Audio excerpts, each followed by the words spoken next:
Well, I won't ever forget those good times that we spent in a book around Osaka City.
right, we are live.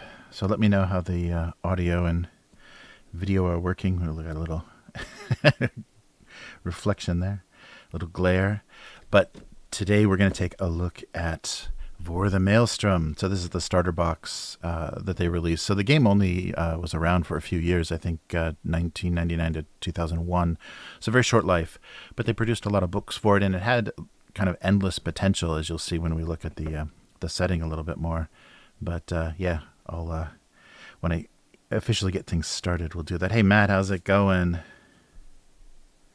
Oh wow, you ran a game of Earth Dawn back in the day and played the hell out of BattleTech. Yeah, isn't BattleTech, the rights to BattleTech are really strange now. I thought I read like some sporting goods company or something owns them, and so Catalyst Games and Topps are releasing the latest version of the game, but the actual rights belong to somebody very odd. So yeah, I think FASA FASA would be a good topic for a deep dive kind of podcast. If you're up for it, Matt, that would be a good time, I think, because there's a lot of Shadowrun, BattleTech. There's a lot of great games that started there.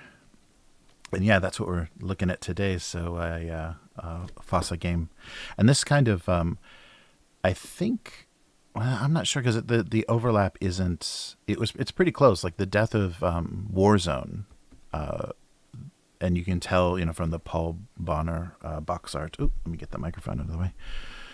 You can tell by the Paul Bonner box art that they were going for a Mutant Chronicles kind of aesthetic, Warzone kind of thing.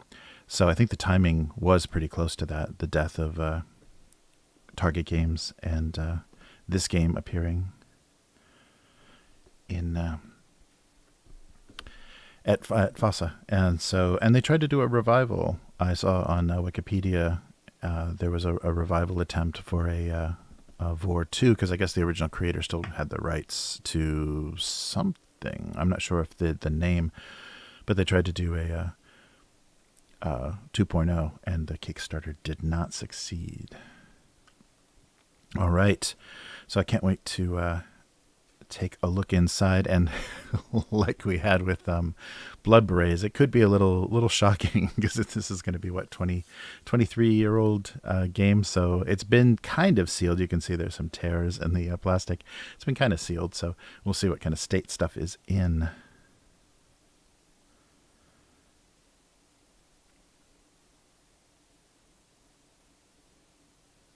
Oh wow. Yeah, it looks like, from looking at the website, the BattleTech website, yeah, I was kind of surprised. It seems kind of a mess because they're using older and newer rules, and things are referencing a beginner box or something will reference something in another book that you may not have, unless you've been buying everything successively, and you kind of have to have it explained to you, like what you would need to get started from the community, because it's all a little bit of a mess. And we'll be taking a look at BattleTech too. I think that'll be something that'll be coming up too. There was a Father's Day sale on Miniature Market, so somebody came across some cheap BattleTech, so we'll be taking a look at that. Yeah, but I can totally understand. It doesn't seem like they have it very well organized. All right, so I'll switch over to a quick title card, and hello to everybody that's watching, and hopefully, just hit me up in the chat if you have any questions or anything, and I'll switch to the title card, and then we'll get started. So just give me a few seconds so I have a place to cut.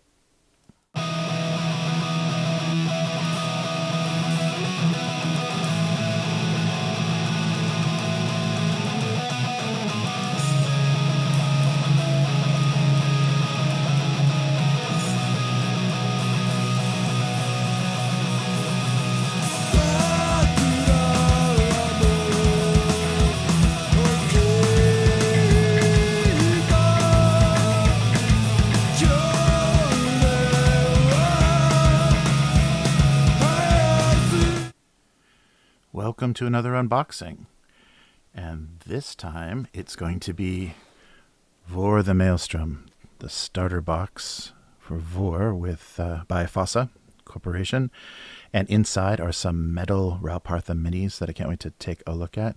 And I've also, to add to the fun, got 6 of the Forcebooks So we'll go through and give you a little bit of an idea of what the forces look like for the game and a bit about the setting. I don't have the Union Force book, but it's on its way. So there should be some information about Union in the starter set because that's who these guys are.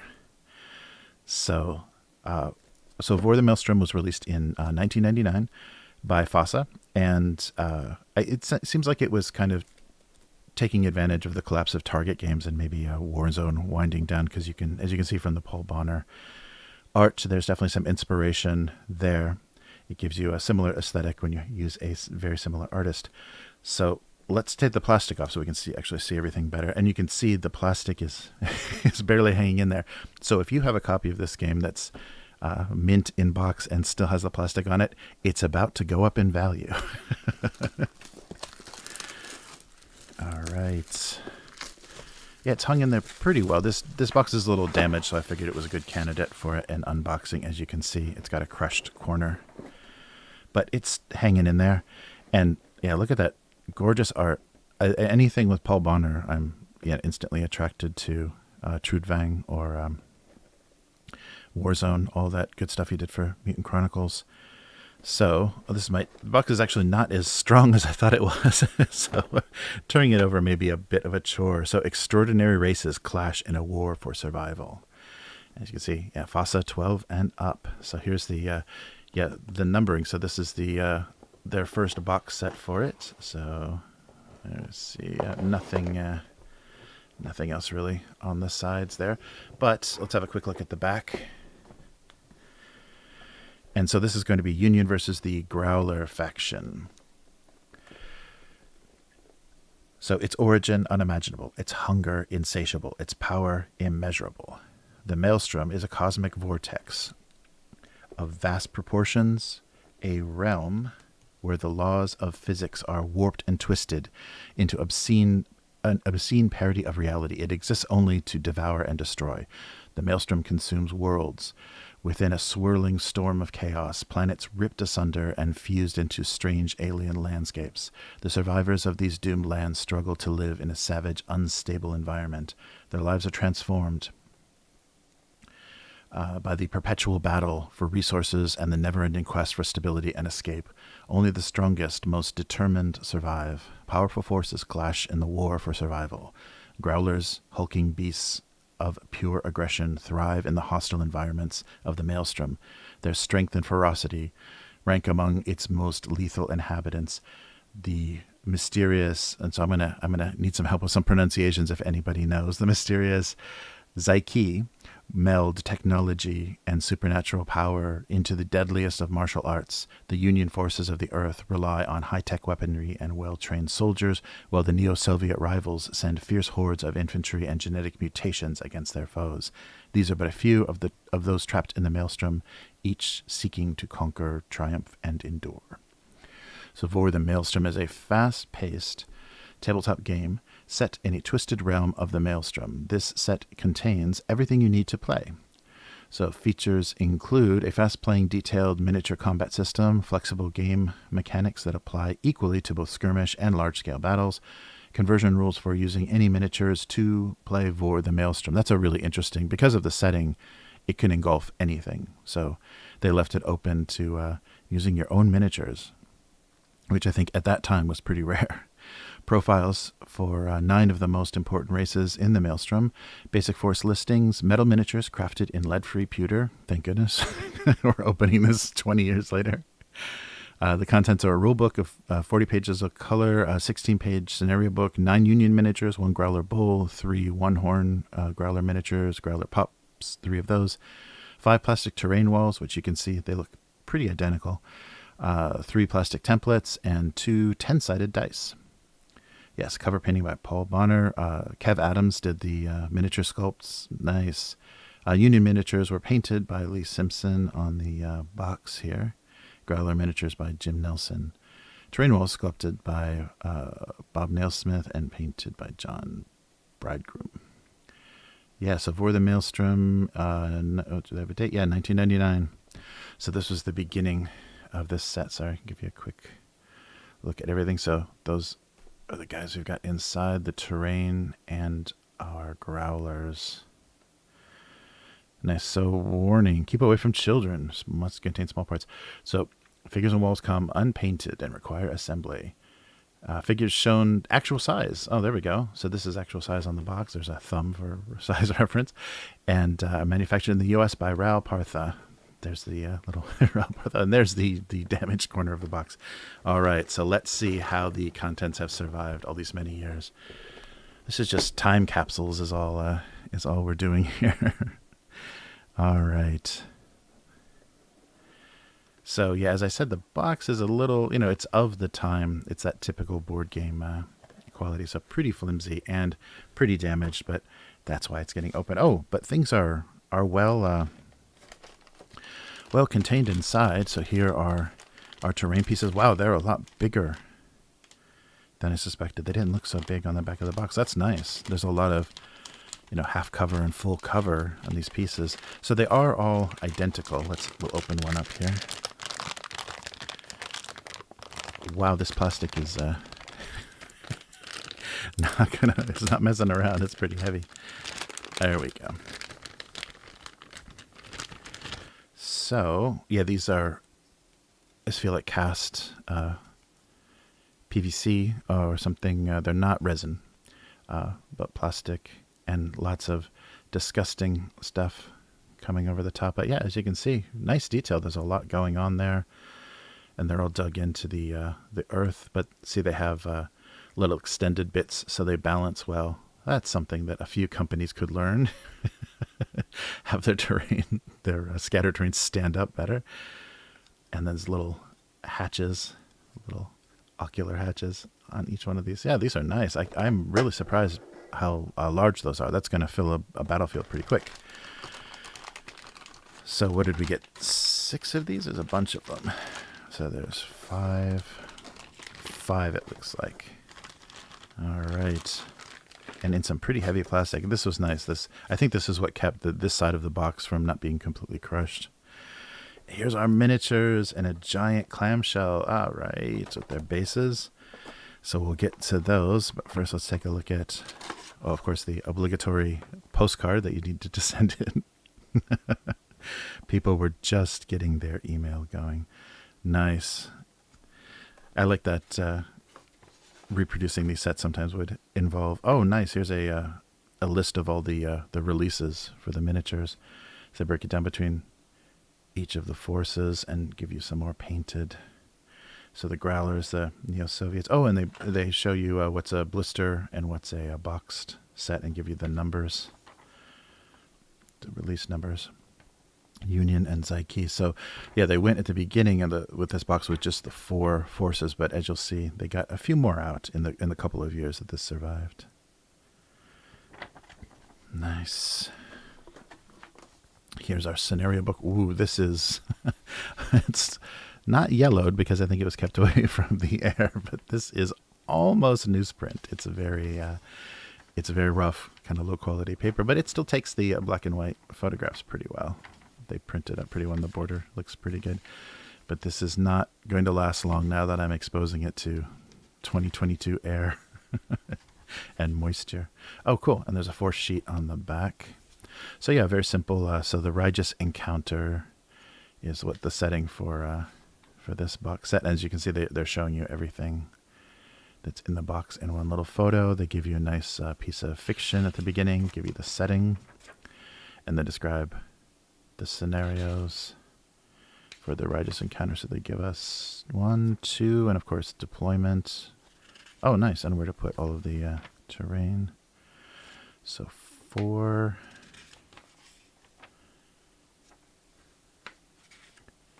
Nice. And yeah, stats for everything in each of those. Wow. Nice. So yeah, you're rolling looks like you're rolling almost percentile to see what events. There's like an events table here that we're looking at. See everything numbered from, what are they calling it? So the battle terrain table. Oh, so it decides. So you're basically rolling 2 d10s, and that's going to tell you what's going on in the scenario. Rainstorm, maw jettison, weird sky. So things have effects, kind of environmental effects. So that means every game will be quite different because you're not going to roll On a D100, you're not going to roll the same very often. Nice. It looks like 4 scenarios in the book. And yeah, very, very light, cheap paper. And there we go. Expand your Growler force right away.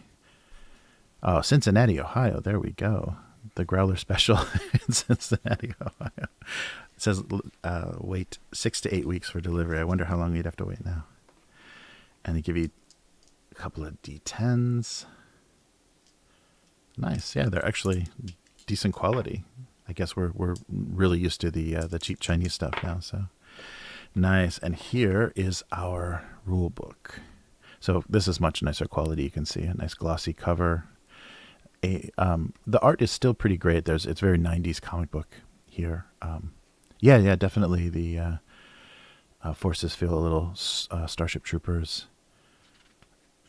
Definitely. And there's our box art again. And there we go. We got some summary tables on the back as a shortcut. All right. Yeah, so they're just calling this the rule book for it. So let's take a quick flip. So black and white interior, but much nicer paper. Yeah, well, not much nicer, a bit nicer. It's smoother. Doesn't feel like newspaper, but nice. So here's the breakdown of everything inside. So listing of everything they've got, and then the Maelstrom, the Veil, the Outer Ring, the Denizens of the Maelstrom, the Central Ring, Inner Ring, and the Maw. And then all the factions. Wow. So I don't think they did produce miniatures for every single faction. The only things I've seen available, the Shard, the Faron. I haven't seen Mashers, Golems, or Seru. I may be wrong, but I think things stopped before they got through all of the factions that they wanted to. But the original 6, I think, they have Forcebooks that we'll take a look at, and they have miniatures. Not a lot. When they're talking about doing larger scale battles, they're really you'll have a lot of duplicate to get very large scale, and there are only 1 or 2 significantly sized like mech suits or large monsters for each force. So the rules of the game: movement, combat, vehicle rules, scenario rules, campaign rules, and then custom forces. That's great. See, so here is using your own miniature. So how to structure your forces and come up with using your green army men or whatever you happen to have lying around. But the setting for this, where a Maelstrom is just consuming planets, and they're being merged into this alien landscape, so that all the forces can be very eclectic and from all different parts of the universe, is great. So that endlessly you can just add factions and come up with new mechanics and new approaches. So Mike Scuzzy Nielsen is the game concept designer, and I believe he still has the rights. He was who ran the 2.0 Kickstarter. So see if we recognize any names in the credits here. Jim Nelson, art directing. Yeah, I'm glad they got I think they've got another for one of the other books. There's another piece of Paul Barner art. I think he liked the Growlers. I think everything he did was Growler work.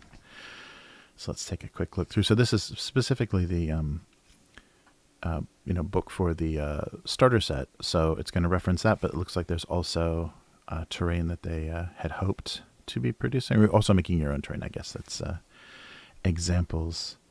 Yeah, so yeah, they're listing everything in the box. So this is specifically not a generic, so you probably couldn't get this separately from retail, because it references everything inside.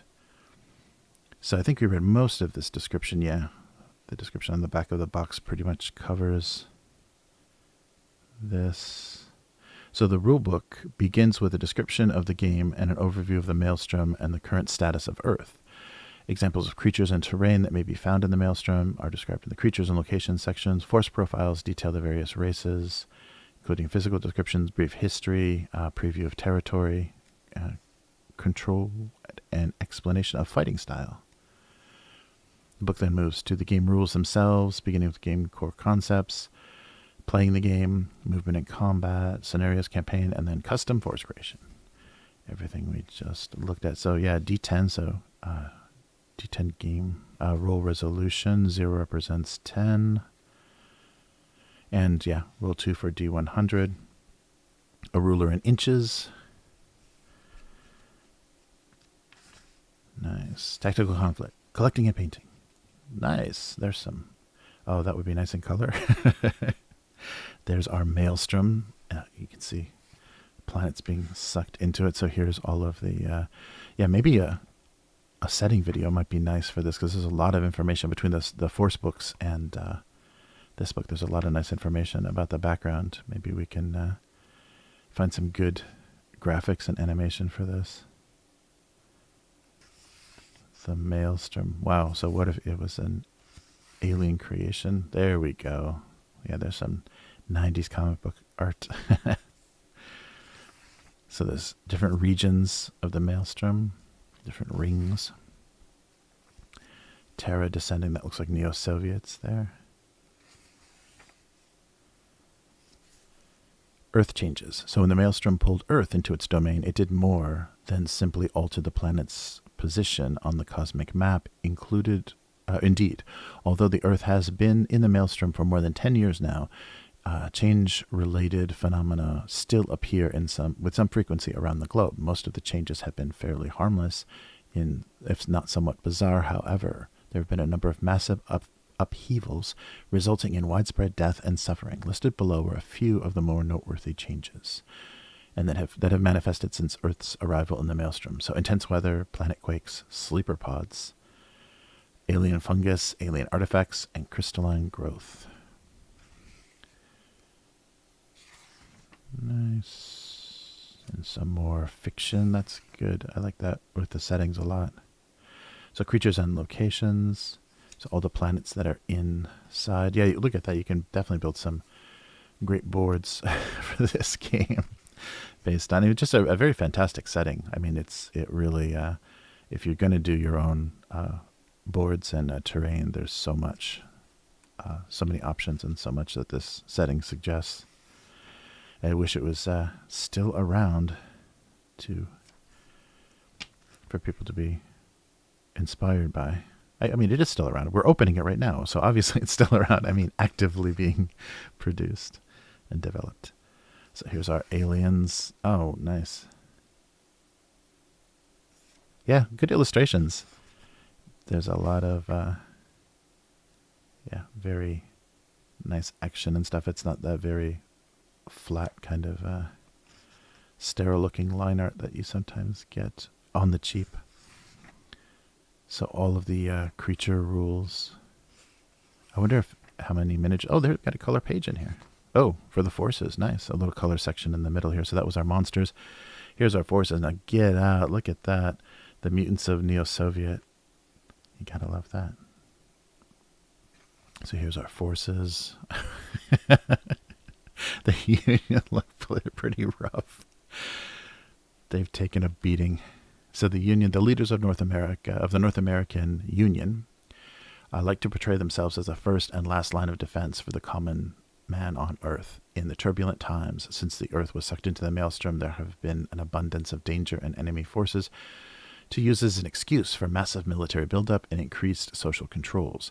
Given the threat posed by the Neo-Soviets and the alien marauders, most of the populace has eagerly surrendered personal liberties for safety promised by the military might.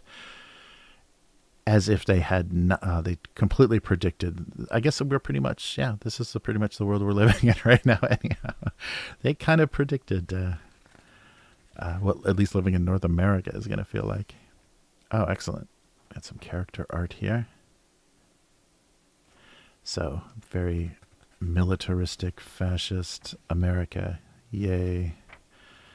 And the Neo-Soviets. Oh, look at that. Yeah, I've got to take a look for some Neo-Soviet miniatures. An all-mutant force. Yeah, some great color art inside here. So the Neo-Soviet Empire is one of the two major superpowers left on Earth since its induction into the Maelstrom. Under the control of an effective military dictatorship, the Neo-Soviet nation is consumed by war. As its leadership pursues a depraved policy of expansion through whatever means necessary, churning out troops to seize military objectives, the Soviet homeland suffer through nuclear devastation and a lack of critical resources. It is an ugly period for the Soviet people as they are forced to choose between starvation and hard labor in a land poisoned by industry and war, or else enslavement to the neo-Soviet war machine. All right. Yeah, so we're already nostalgic for Cold War. In 10 years, we still wanted that back. Nice. Yeah, excellent character art. The miniatures, neo-Soviet miniatures might be very fun. The Growlers. Towering monsters of teeth, claws, and muscle. Growlers are adaptable to any climate and able to consume and digest nearly all substances. They are ultimate survivors. Their massive size and ferocious temperament make them excellently adapted for the chaotic existence within the Maelstrom. To confront a Growler face-to-face is to know true fear, and to witness the destructive capabilities of a pack of Growlers is to gain only deeper respect for their power.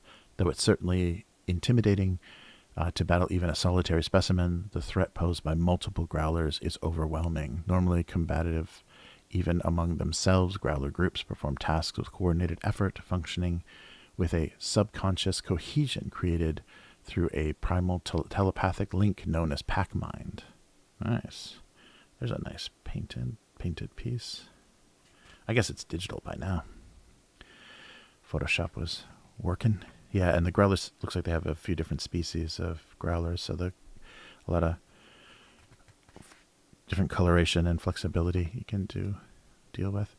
Here's the Psyche. All right, so the Psyche, so here's our example here. The Psyche represent the remainder of an incredibly advanced race of tall, thin humanoids that nearly destroyed themselves with their abuse and misuse of technology. They have since become spiritually enlightened, highly disciplined warrior race, using their advanced understanding of science to aid rather than to enslave their culture. Relying on a strict code of conduct and a rigid caste system, the androgynous race maintains a brooding monk-like outlook on life. Though there exists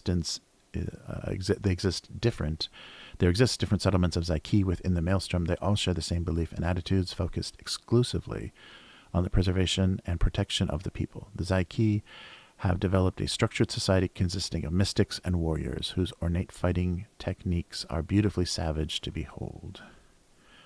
Yeah, they have extra knees and elbows. Just in case they were wondering. Yeah, so some of the miniatures can have really amazing poses. And in white metal, that's pretty impressive. Yeah, as you can see. There we go. Their ornate fighting style. All right, the Shard.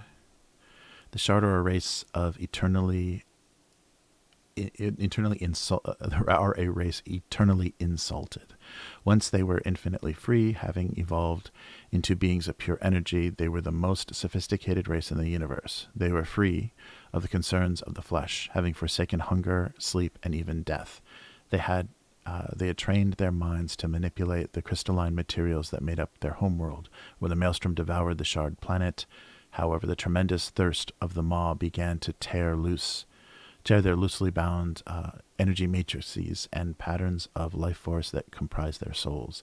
Nearly half of the Shard perished, their very essences sucked into the Maw. The rest survived by anchoring themselves in bodies they formed for themselves from the very crystal that made their shattered world.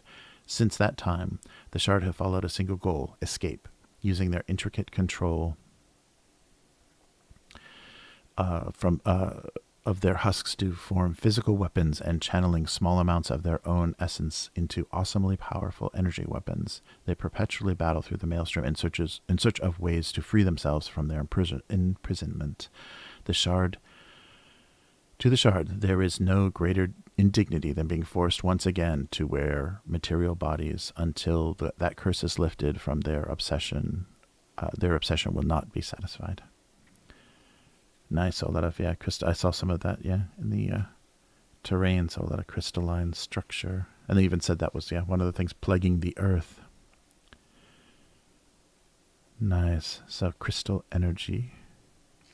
Faction. The Faron, looking a little Egyptian, a little Tomb Kings. To other races in the Maelstrom, the Faron are an enigma. Once the masters of an enormous intergalactic empire, the Faron have existed within the Maelstrom longer than any other known race. Their civilization is highly sophisticated, yet the Faron are extremely hostile towards other races. Nearly immortal, the Faron maintain a veil of secrecy over themselves as much as possible. In many ways, their merciless attacks on other races seem to be based on extreme hatred of life itself. The rage is a byproduct of the paradox of the Faron's existence. The Faron themselves are no longer alive, and in their view, the other inhabitants of the Maelstrom are not truly alive either. They are merely not yet slain. Nice. Yeah, so a lot of kind of modified Egyptian kind of scarab skull looking. Interesting. Yeah, so biomechanical looking, still very insect in inspiration. The Mashers. I'm not sure if they ever produced any of these guys.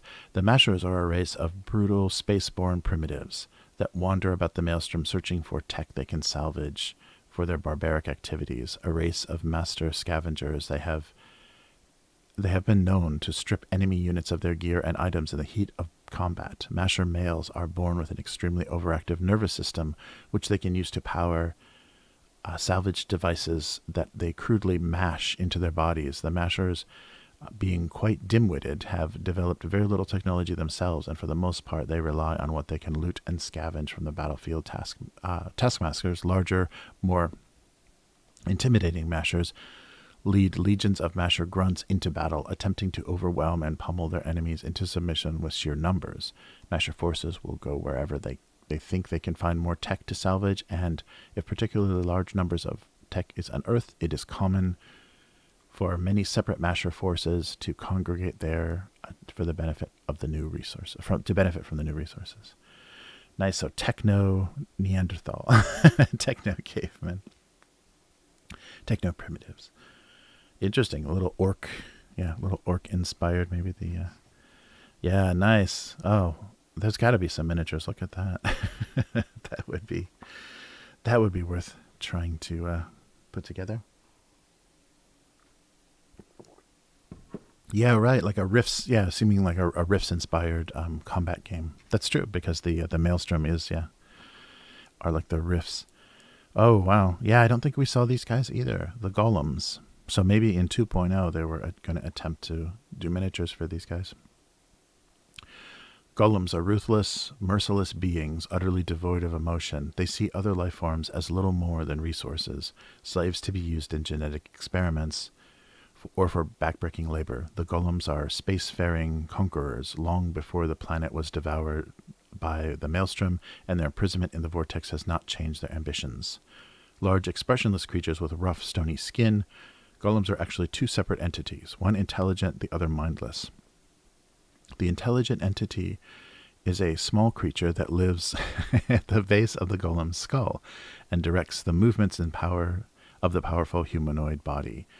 The two beings exist in a symbiotic relationship. The golem possesses a powerful and advanced technology and have been considered a considerable success in adapting to the life in the Maelstrom. Unlike any other known race surviving in the Maelstrom, the golems are able to survive within the veil. Their great warships cruise through the smoky gray barrier that surrounds the Maelstrom, emerging only to attack, conquer, and enslave. The golems have slowly begun to assert themselves in the Maelstrom and to rebuild their fallen empire. Their cold, merciless tactics and powerful weapons make them a formidable adversary. So like a Krang from the Teenage Mutant Ninja Turtles, except instead of in the chest, it's the base of the base of the skull. The intelligent brain separate from the body. Oh, they're great though. I wish they would have gotten developed. Nice art. All right, and our final, these little blue guys here. The Seru. The Seru, pronounced Seru. Yeah, I think I got it right. Seru are proud, fiercely independent race. Once slaves to the merciless golems, the Seru have broken free and of their former masters firmly established themselves in the Maelstrom. A nomadic race, the Seru have lived within the ever-changing vortex for centuries and have proven to be among the most resourceful of its inhabitants. The Seru have a flair for machines and are skilled at salvaging alien technology and putting it to their own uses, often incorporating disparate components into ingenious devices. Commonly characterized as gearheads, the Seru, sorry, seeking salvage of materials which they create magnificent machines. The Seru are not conquerors, but they are excellent fighters, and the personal glory they achieve in combat is of utmost importance to them. They love a good brawl and will rarely back down or surrender regardless of the odds. Seru are aggressive beings willing to face any challenge, especially if the rewards, renown, and technology are great. Their hatred for the golem is absolute, and they will do anything to thwart the plans of their former masters.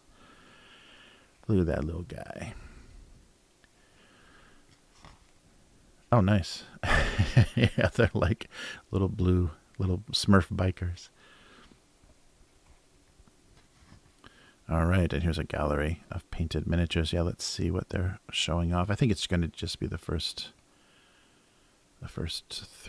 four forces. Yeah, those paint up pretty well. That's the scenery from the box. So Neo-Soviets, yeah, the mutants look pretty fun. The Psyche, I think that's probably all they're going to show. And then here's some Growlers. Nice. And here's our game rules. So the golden rule of have fun and ignore the rules that don't make any sense. And deployment. Oh, and coherency. So they have a coherency base. And an activation table. So movement, hold action, use weapon or ability. Unarmed melee attack, move out of melee, jump, stand up, enter, exit vehicle, move in structure, and turn costs of vehicle only. That's nice to add a color section in the middle of the book. That helps a lot, especially showing off the painting. So here's our combat, so ranged. Moving through terrain, yeah, the terrain rules. Firing arc, so 180 firing arc.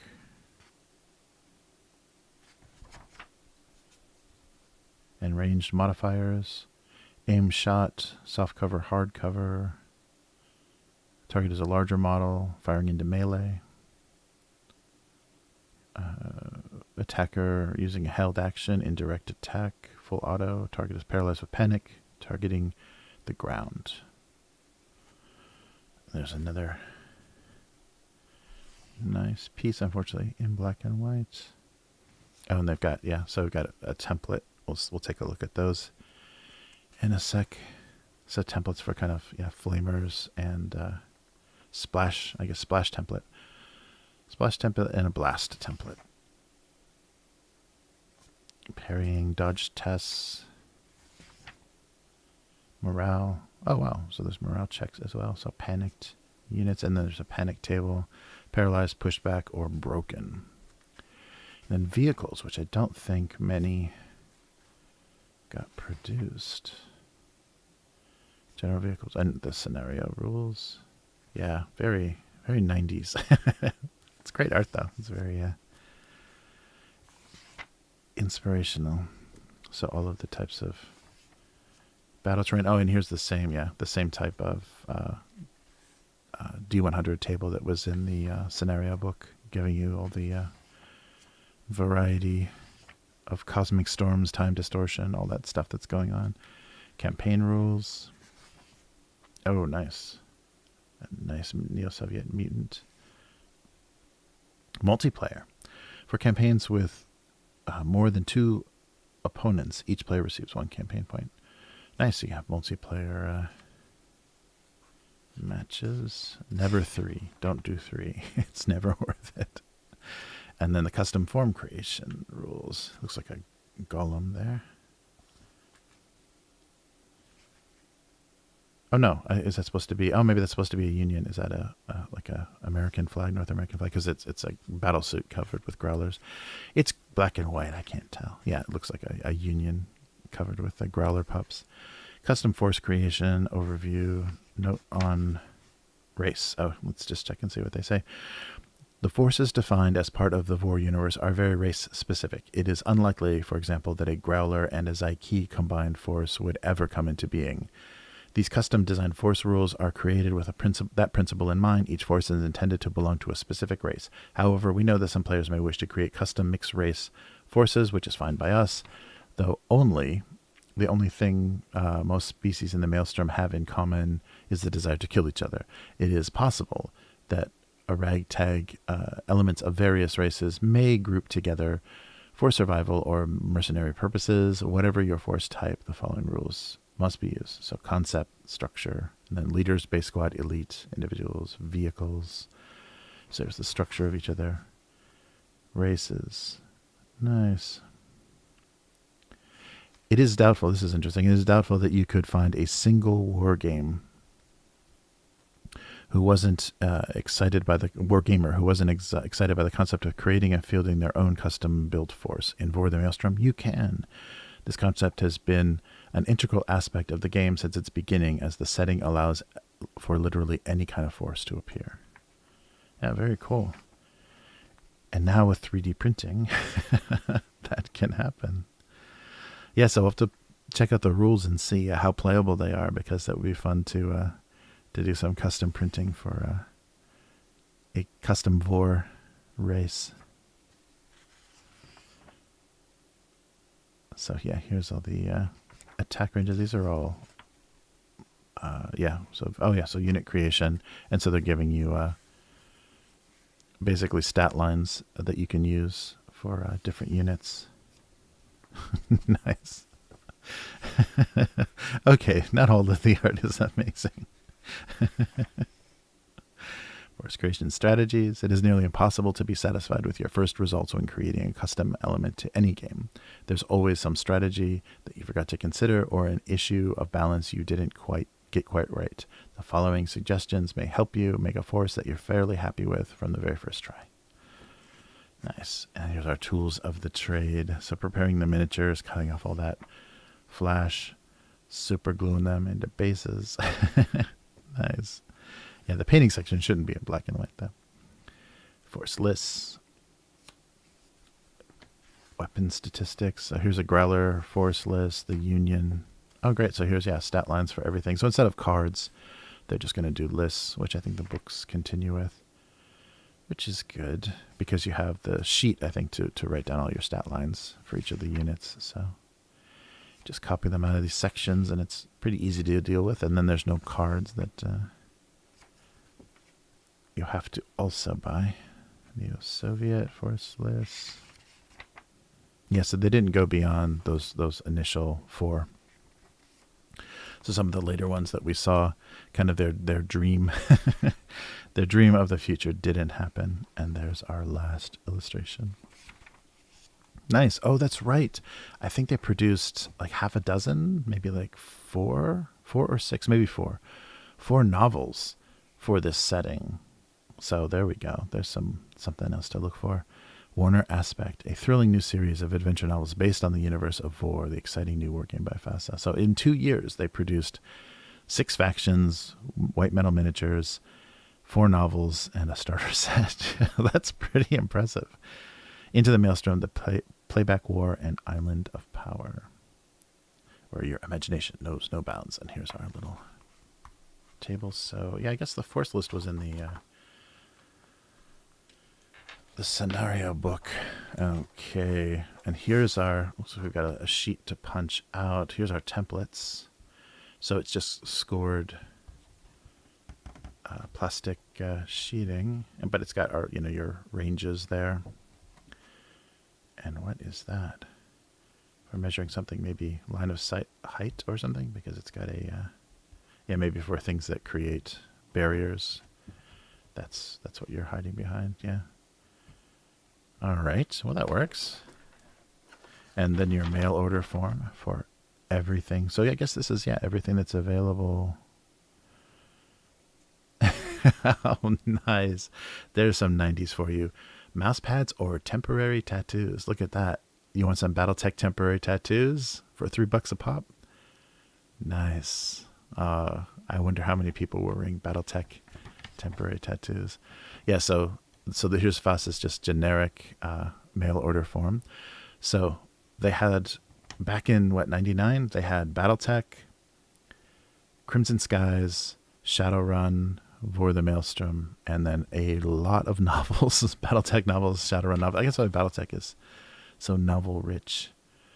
Keyrings and pins, and then the miniatures.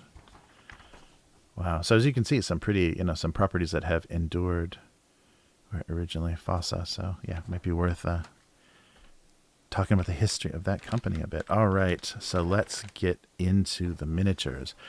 So these are Ral Partha metal miniatures. So one of the most wonderful things from my childhood in the 80s, I guess, and into the 90s as well.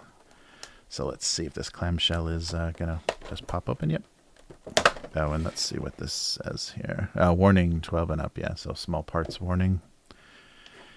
Little piece of foam. Wow. They're looking pretty intact and pretty free of corrosion or anything. So they've been pretty well sealed from the air. I guess between the plastic wrap and this, minimal moisture. They're a little tarnished, but not a little cloudy, but not too bad. So here is one of our Union gunners. Yeah, not bad at all. Yeah, these are still going to look nice on the table. All right, we'll just pull out all of our Union boys here first. So I think what they said, we got 9 of them. So just various loadouts here. Or actually, it looks like they got similar rifles. He looks a little heavier. Yeah, everyone's got the same rifle and heavy armor. Some visors down. I guess, no, everyone's face. You get a little bit of everyone's face under there. Oh, we got growlers in pieces. And pups aplenty. I guess we'll be laying these out on that tabletop here. All right. Wow. Yeah, it looks like they used to be, before the box got, thrown all about, they used to be between 2 layers of foam to keep them from banging around. So here's a little bit more of our Union forces. So this looks like some sort of commander or someone with a little bit more authority and a little less battle armor. Yeah. Yeah, but the definitely working from the Paul Bonner art, that design looks good. And some of that other art made them even crustier looking than you think. So what is that? I think that's it. Here's 9. Wow, that's all growlers. The rest of this is pretty heavy, so that's a lot of growler metal. And then one more of our troops here. Yeah, these look great. All right, so our 9 soldiers, and let's see what kind of parts we're dealing with growler-wise here. Yeah, I think large white metal. So here is an arm, and here is a head. And they've still got some flash on them. But yeah, the growler heads are great. Big tusks, and here's a fist to go pounding on the Union troops. And here's another head. So I think I got like 2 medium-sized guys. So this is, maybe 3. Here's another one. Yeah. These guys all look the same scale. Our second arm here. And these look like the pups, the little guys. Holding objectives and tying up. Oh, and they've got separate arms too. Tying up other units. Yeah, these look like, that looks like a pup arm. I don't know if they're actually pups, but a little tiny arm for these guys. And there is a big torso.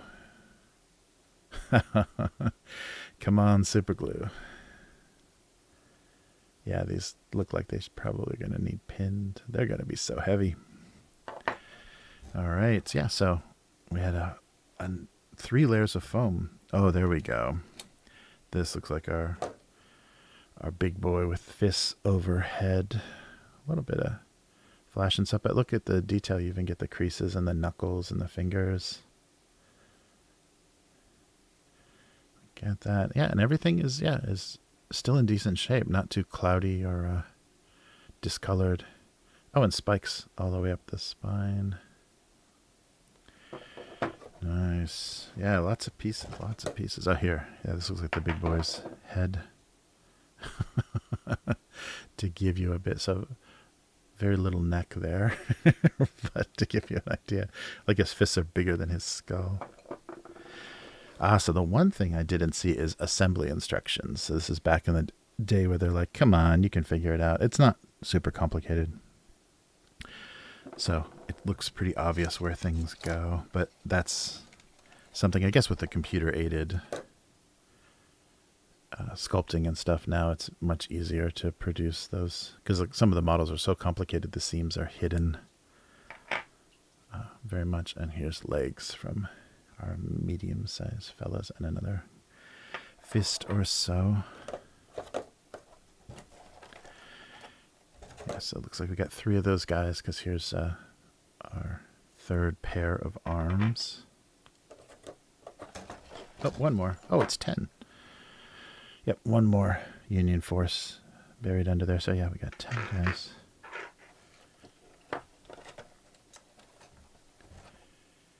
And 2 more of the middle-sized guys' bodies. These are heavy. Wow, that's a chunk of metal. I can't imagine how much the big guy is going to weigh. And then slotted bases for everything. So it looks like we've got 25 mil bases for all of our soldiers. And 3 40s for the big guys. All right. And then maybe for the pups too. Make sure we have the right amount, do we? Not like you can't get slotted bases. Yeah, I think there's only 4 pups. So yeah, they've already got the slots on them. And that is all. Look at that. And then a little bonus piece if you want to. Something that fell off the slug there. Wow. So that's a lot of metal in the starter box. And it's really nice that they weren't just banging around in there or just, in some loose plastic bag getting all messed up. They were actually layered between. And I guess, it rotating, the box being rotated over the years hasn't done it any favors, but things are still in pretty good shape. So, yeah, that must be because those guys already have their legs. Yeah, so here's the legs for this guy. Wow, this is a heavy. I'm glad the arms aren't separate, but that's a heavy piece. And the kind of named Growler from one of the campaigns is. The miniature is even larger than this, and it's metal. Insane. All right, so there are the miniatures, and they look great. I mean, the sculpts have, so much personality and detail. Nice Ral Partha work. Yeah, just back there, Halfling and Goblins campaign on Kickstarter. Ral Partha Europe, Ral Partha EU, is still doing, still active, and that's where. So if you're looking, there's boxes floating around and blisters floating around on eBay, but if you're interested in the game at all, a lot of the basic units are available still on the Ral Partha Europe website, along with Earth Dawn, and there's some Battletech and Metal Battletech. There's just about everything there that they ever messed around with, that they ever produced. So a lot of miniatures and even some old Heartbreaker fantasy and stuff. So check out that website. That's a decent website for old metal. All right. Wow. Yeah, these are definitely going to need pinned onto these faces. This is very Heavy metal. All right. So, as promised, let's take a look at a few of the Forcebooks. Yes. Yeah, that's true. Somebody must have skipped a leg day. Yes, Matt, that's true. His upper body seems to have gotten all of the attention. All right. So the first one, I'm just going by the order, the release order. So the first one is Growlers, and there we go. We got another Paul Bonner piece. I think he liked the Growlers because they always got animated. So, eat, breed, and kill. Like the primal forces of nature, the savage alien race known as the Growlers smashes their way across the Maelstrom, voraciously eating all opposition, practically unstoppable. The unique pack mind, telepathy, and hyper-adaptive physiology of the Growlers allow them to conquer even the most extreme environments. There's only one defense against Growler's ferocious, unpredictable attack, another Growler. So this is the Forcebook is the ultimate source of information. Their life cycle, culture, breeds, colonies, their homeworld of Primordia. So we got another named planet, a complete Growler force list that covers 4 main breeds: Razorbacks, Blue Fangs, White Tusks, and Fire Guts. So there's our color differences. And new abilities. This book includes Primordia battle terrain tables. Oh, nice. So another table to play in a different planet. Rules for mixed breeds, custom breed forces, and Growler-specific campaign rules that show how to grow a Growler pup into a terrifying chieftain. All right. Oh, I saw a little color in there. Well, we got another color section. So yeah, it looks like they're sticking with the black and white with color, a middle section of color to show off their miniatures and probably some of the nice art. So Growlers, and there's some nice grunge font FASA. Thank you, 90s and your grunge fonts. Nice. Yeah, so just like they said, all of the breeds, specific rules, and yeah, campaign rules and things, information on the planet. Nice. Bring this down a little bit. Yeah, lots of art. That's great. They didn't skimp on, although I think we just saw that guy.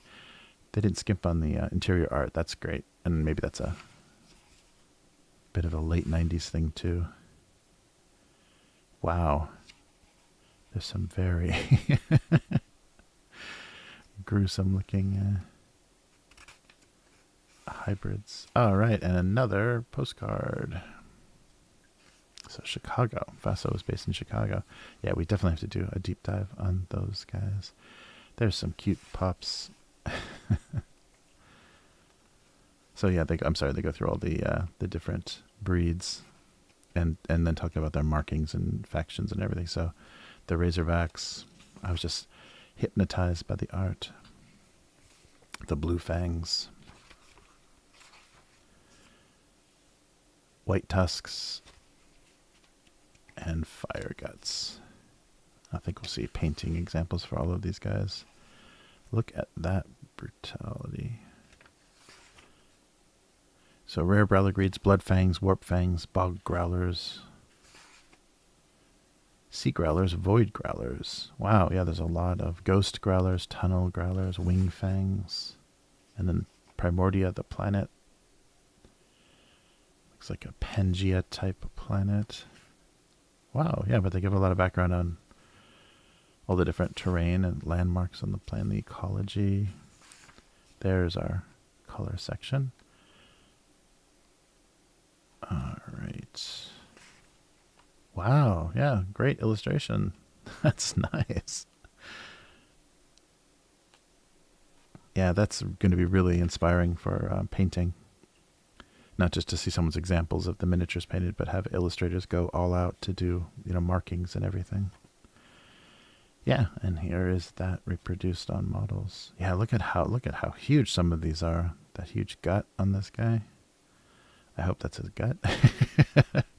But they get really big, the models, and I think they are all white metal. I don't think they are resin. They might have, I don't know, they might have to be. I don't know if many of these are still floating around either, these really large ones. I don't know how many got produced. but huge. Nice poses. Yeah, this looks like our guy. Pretty close to our guy from the box. Yeah, nice. And all the other parts of Primordia. And then Growler rules. Choosing a breed. Force composition, mixed race breed, composition table, animosity table. So they must hate or rage up. Forbidden snacking table. What? Forbidden snacking. I do a lot of this. Right. Normally, the chieftain controls how fast the younger bulls are in the pack, developed by controlling how much they eat through the pack mind. While a hungry growler is a mean growler, starving or ambitious bulls are occasionally tempted to sneak off when the pack is resting in order to grab some additional nourishment and grow stronger faster. This forbidden snacking can be dangerous, however, because the bull may be punished or even killed if the chieftain discovers what he's doing. A growler campaign force player can choose to have a single bull attempt a forbidden snacking once every period between campaign games. The bull must be a named model, and they are only growlers with the nerve to attempt such a foolhardy act. If the player has no named bulls, or if a challenge to the chieftain was also made during the between game period, this option may not be taken. When a named bull attempts to grab a forbidden snack, roll a d10 and consult the forbidden snacking table. So success, the bull manages to steal away and improves its stats. No dice, the chieftain is wary or busted. Conducted combat, if the bull was challenging the chieftain. Wow. That's nice. There's some dynamics within the factions. That's so funny, forbidden snacking. So here's our force list. So similar to what we saw, but with much more illustrations. Yeah, our force list for all of the different species. Oh, that's good.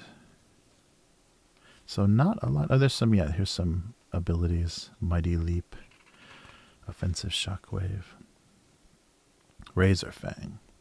So yeah, he's got his own campaign book. The most powerful and feared of all known growlers is Razorfang. Razorfang has been the Razorback's alpha chieftain for nearly 100 years. Whoa. Yeah, we'll see him in a upcoming book as well. He gets his own. I think the only campaign that they published outside the starter box was him. Black Talon, Death Maw. So yeah, a lot of named chieftains. That's great. Gorgut. I want to see that in color. That's a great illustration. Skull Tusk. And Primordia Battle Terrain. Yeah, there we go. There's our D100 table for Primordia environmental effects. And then modeling and converting additional spikes, scars, and gaping wounds, and novels. There's growlers. Wow. There's some great dynamics, and they really thought a lot about between game mechanics, so that's great. Forbidden snacking mechanic. Never thought that would come up. All right, and now to our I guess they're Neo-Soviet friends and their mutant cohorts, the Neo-Soviets for Mother Russia. A dark and twisted phoenix has arisen in the east, staking claim to the earth and beyond.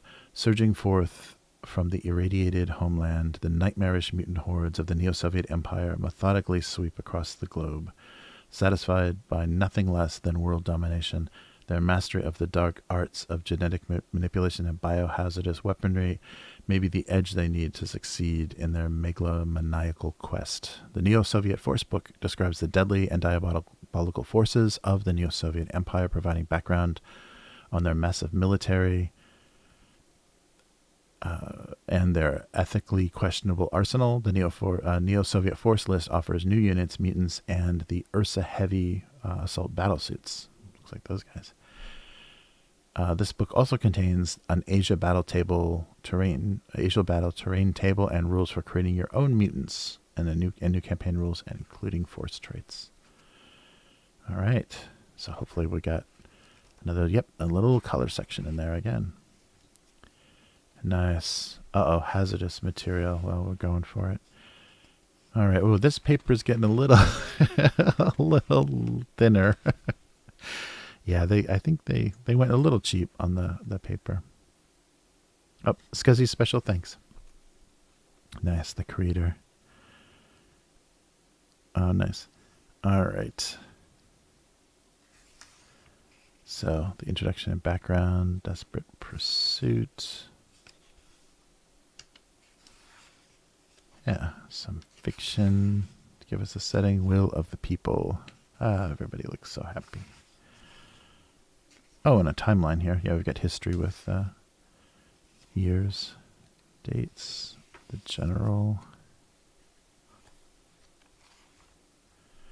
Uncle Vanavar wants you. Some mutants. Yeah, those look really fun. I wonder how many miniatures got produced for those guys. Dr. Strangelove, I presume. Yikes. Special issue weapons. Yeah, chemical. So I got a lot of radiation grenades, chemical weapons, rad batons, hammer and sickle. Chain guns, chem cannons, Gustav cannon, Skyfire missiles. Yeah, so some heavy equipment. Yeah, sorry I don't have the Union book. So we're going to miss out. I may have to do a supplementary video and give you some Union. A Union flip through. Genetic research. Oi, there we go. He'll be fine. Yeah, here's a little bit of fiction. Outposts, some more named. Oh no, these are names of the outposts. Yuri, Renaissance Island, Novgorod, Moscow, Tobolsk, Black Mountains. Wow, lots of outposts. All right, and there we go with some art.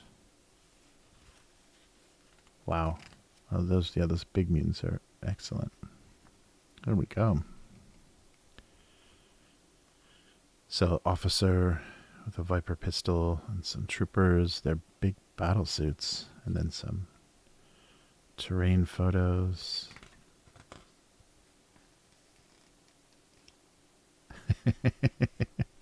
Take it easy, Matt. All right. Yeah, nice. Some more. Oh, yeah, there's some mutant miniatures. They look okay. The illustrations are pretty amazing. Oh, and the troops. Yeah, the troops are cool, too. They're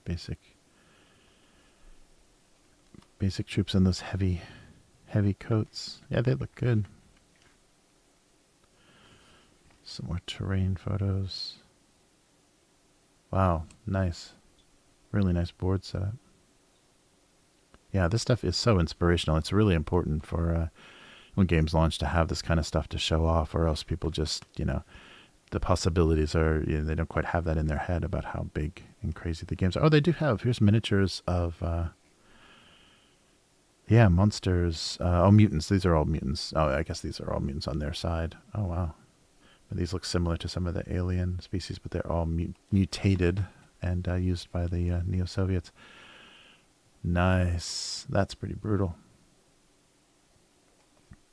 So the campaign rules. Yeah, so what to do between games, creating custom mutants. That's right, they said custom mutant tables. And here's our force list with our big mechs. Yeah, look at those guys. Nice. We got to do the US versus Russia. Of course. We're still doing that. We're still playing that game. And some named characters. An evil doctor. Wow, there we go. Oh yeah, there's a Growler. There's a modified Growler. And Captain Petra Kirov. Commander Vladimir Kozkov. Ah, some cool names, characters. Twisted Victor. Look at that crud coming out of his weapon. The Living Dead. Asian battle terrain. Stats here are D100 for playing in Asia. Nearby base. And then talking about model conversions, customizing the Neo-Soviets, upgrading weapons. Oh, that's cool. So making a twisted Victor. Oh, they're showing you the pieces. Like if you want to make one of the named characters, they're pointing out the parts of their existing kind of standard units that you could use to build them. Changing heads, adding air tanks. Oh, that's cool. Some inspiration. And then, yeah, what to put on some bases and where to buy the novels. Oh, here we go. Marauder. So, do you live and breathe VOR? Do you teach? Oh, nice. So join the Marauders, the official demo group for VOR. Nice. Wow. Within 2 years, they were really kicking some ass. Pay attention, you new war games that go on Kickstarter. This is the kind of, you need to come out of the gate this strong. This is amazing. Okay. And next in release order, the Psyche. So these are the minus the Union. Sorry, that's not here yet. Minus the Union, these are the first 4 forces, and I think the ones that we're going to have the most metal for. All right. So the flame burns eternal. Masters of melee and mystical combat, the Psyche, flow like water across the battlefield, slicing through and slashing down all who threaten to extinguish the sacred flame of the balefire. Thousands of years of tradition have sculpted the current crop of Psyche warriors and deadliest practitioners of hand-to-hand combat the Maelstrom has ever known. All right, so you got to get in range.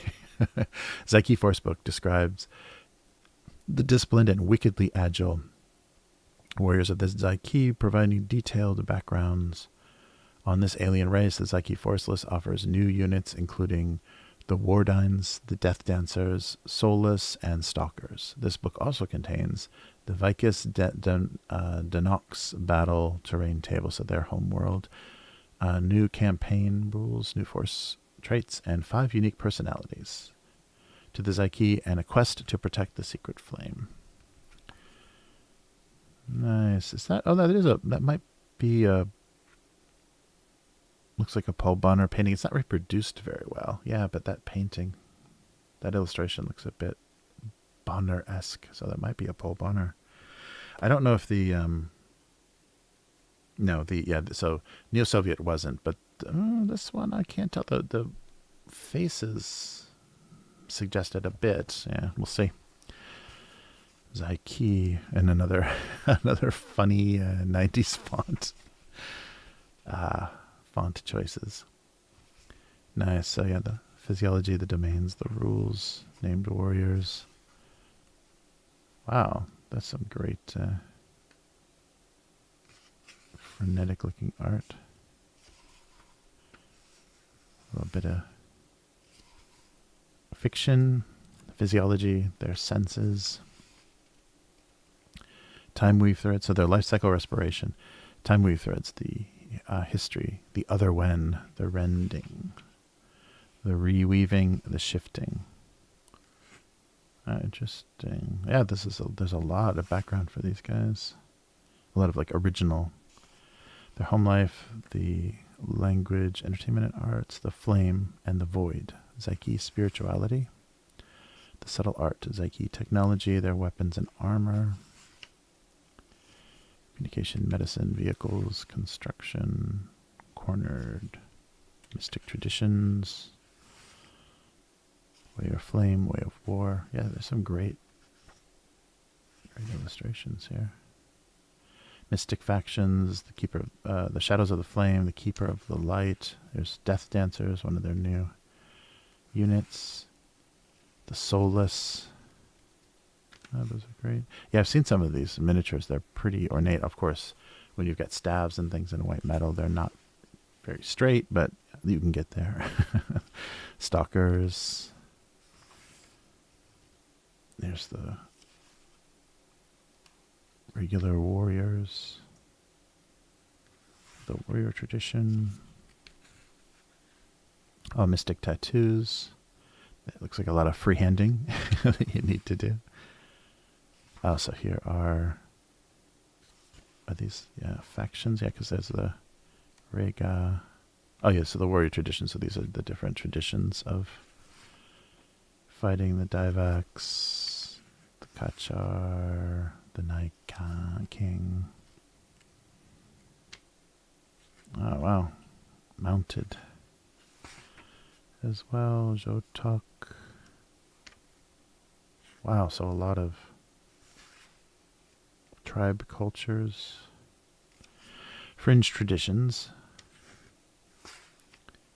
So yeah, they give you a lot, even expanded beyond, you know, what's kind of the default of the setting. The wilds.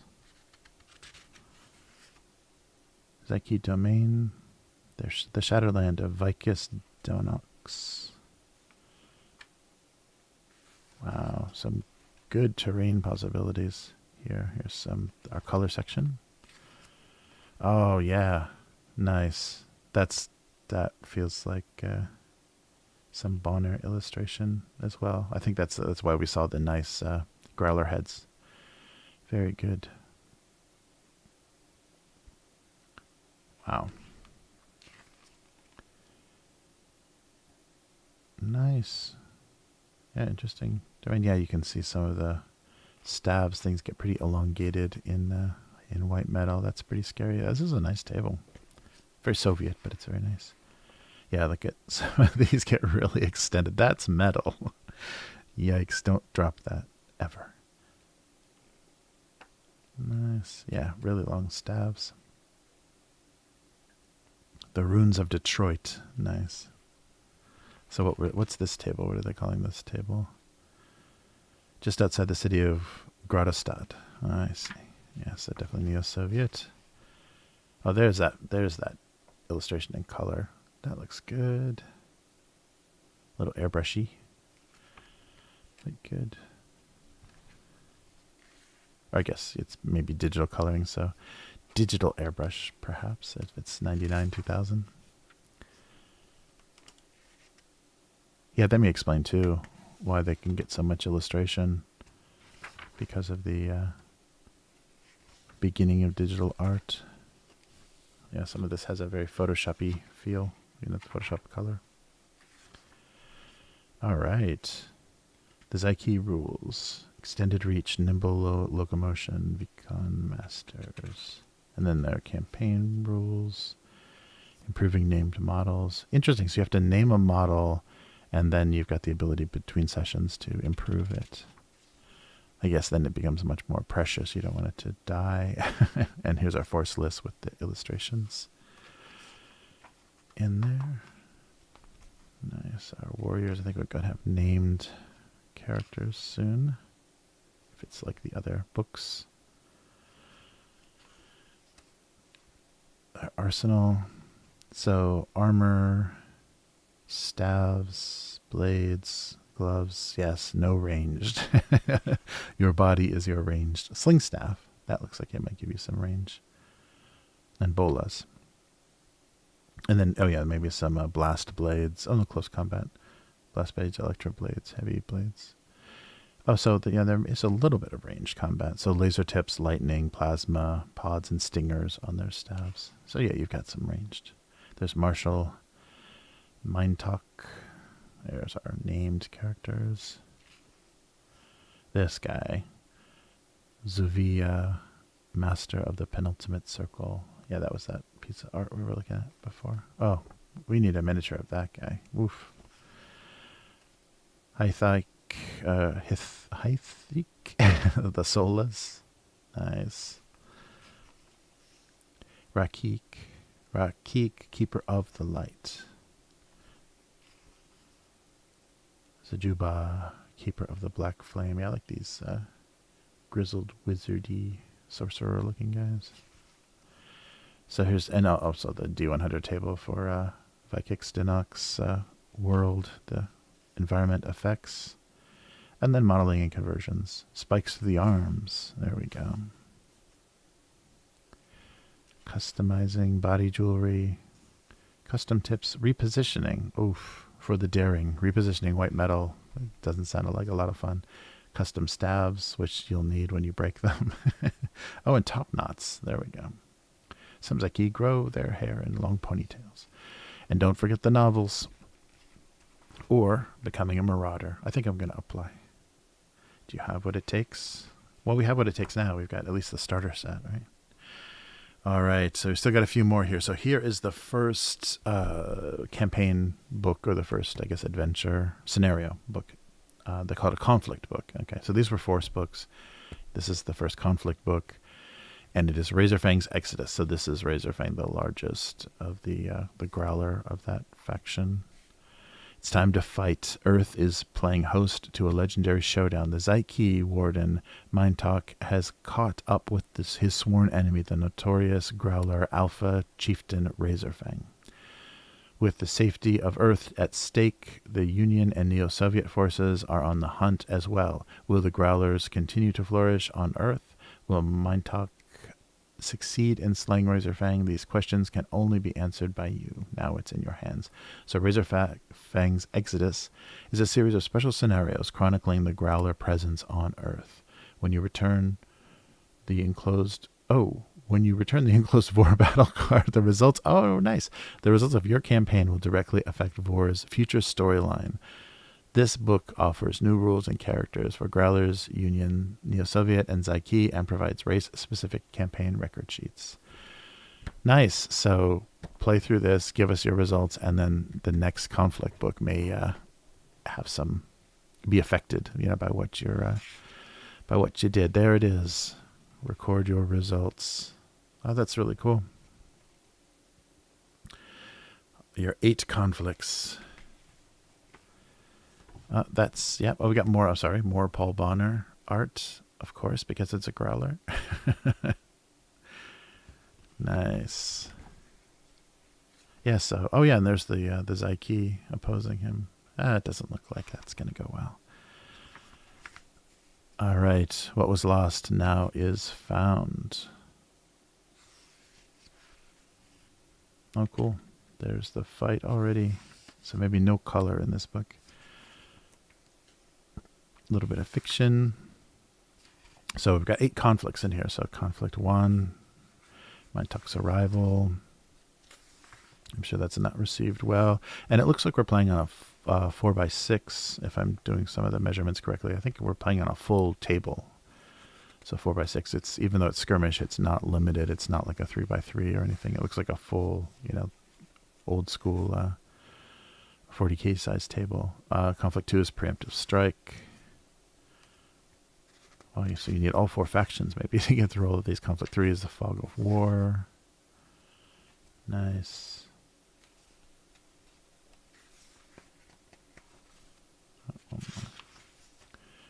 Conflict 4, no rest for the irradiated. Alright. 5 is conflict. 5 is the against the wall. There he is. Is he supposed to be leaping or sitting on something? Oh, yeah, and they give you rules for alternate armies. That's cool. Oh, and conflict 6, spoilers, is a dead Growler. A common enemy. Conflict 7, rumble on the tundra. Oh, I guess he's still alive. And wow. 8 is the reckoning. Well, that's cool. Very narrative. That's a lot of games to play, too. And then special rules added for the different factions in here. New option for custom weapons. Psyche. Neo-Soviet. And, of course, Growler. I like this art a lot, too. It's, very 90s or late 90s comics. And there we go. Here's our special campaign sheet to keep track of what was run for the Growler. Oh, and there's a reference sheet on the back too. That might be nice just for regular games.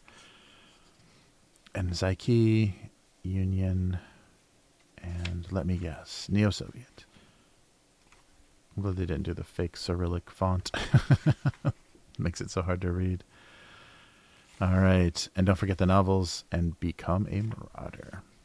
Wow. So that was the first and only, I think, conflict book that was produced. And that's so cool. They want it to be like a living campaign that, you know, the conflicts affected each other and affected what they were going to do. Okay. So here are the last two books that were produced. And I think the last two factions that they supported. And I'm not sure how much, because the game was only around for 3 years, basically, 99, 2000, 2001. So the last two factions we saw there, the golems and the little blue guys, didn't, I think, make it into books or miniatures. But let me know if I'm wrong. All right. The shard. Oh, sorry. Let's take a look. Oh, of course, we don't want to miss this. All carbons must die. That's our new green philosophy, right? Eternally vengeful, the shard scour the maelstrom with only one objective, the utter destruction of all carbon-based life forms. Pure hatred fuels their relentless war, and their jagged crystalline husks are the only weaponry they need to wreak havoc. By channeling their cores of pure energy, the shard unleash piercing lasers, disruptive force fields, and epic blasts from their dreaded matrix cannons to lay waste to all that are unfortunate enough to be caught in their whirlwind of rage. The Shard Forcebook describes the hostile, hell-bent forces of the Shard, providing background on the tragic history of all the advanced races and how imprisonment within the Maelstrom has forced them to devolve. The Shard Force List offers new units such as the Concussors, the Ambients, the Primes, a godlike Axions, and devastating Eradicator war machines. This book also contains the terrain table, new campaign, force traits, and 5 new Shard personalities who are especially efficient at reducing carbon to dust. All right, so here's our Shard and a little bit more reasonable font. So everything. Oh, wow, pencil art. Yeah, that'll reproduce nicely in black and white, but interesting. All right, so it seems like they are running out of time and money. A lot of pencil illustration. So some fiction, and then about the introduction to the Shard, their evolution. Oh, there we go. Some more painted and developed work. Oh, yeah, well, that's right. We've already seen this guy. Nice. What are their crystalline forms here? The War of Reckoning. And then the Shard Society. Beings without bodies. The New Way. The Shard Matrix. The Axions. The Life Cycle. Reproduction. We don't want to know. Shard Development. Their technology. Oh, nice. Those are brutal looking. Yeah, it looks like the scale's getting big too. Nanites, shard bodies, integrated weapons, advanced constructs, husks, Rixis suits, relics, the Warmaster Orb, the Webwalker, Hand of Traxxas, Eyes of Agony, and the Wrath of the Devourer. World ships, nice. There's that guy again. Units. Oh, nice. Large and little tiny crawlers. So unit descriptions. The nanite swarms. I'll go with those little guys are nanites. Fledglings, crawlers, scry, jagged, concussors, ambience, husks. Oh, so I wonder if they can take over. On occasion, when a warrior dies in battle, the nanites in his or her body retain the imprint of the slain shard. The shadow of the former warrior's consciousness. These freakish beings are animated by fragments of their former inhabitants and blindly need to avenge their shard's death. They're referred to as husks. Reincarnated warriors. Shard territory. There's our color. Oh, there he is in full color with his little nanites.